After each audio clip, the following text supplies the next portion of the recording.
If you check only one side while reversing, if you fixate your eyes to one direction, for example your right or left hand side, only the mirror or the reverse camera, you might be in real trouble.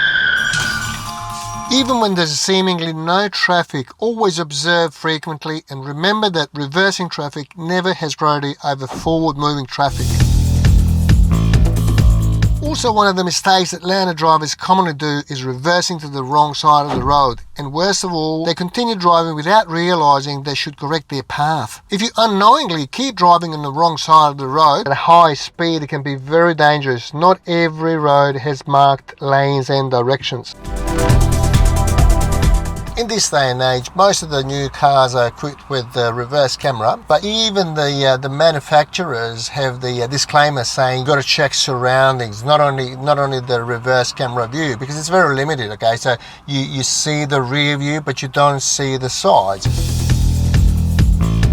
Bad posture can impact your reversing. When you're reversing, you've got to make sure that you see everything. If you sink into the seat too much, you're not going to be able to frequently look left and right and rear and your side mirrors. Make sure that you sit straight and that you can extend your body easily and check every side properly without missing anything important.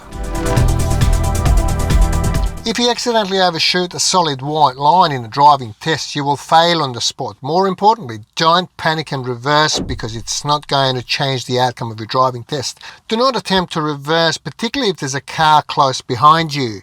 If you overshoot too much, you will have to correct it by moving very carefully because you might get hit by a car that you have to give way to.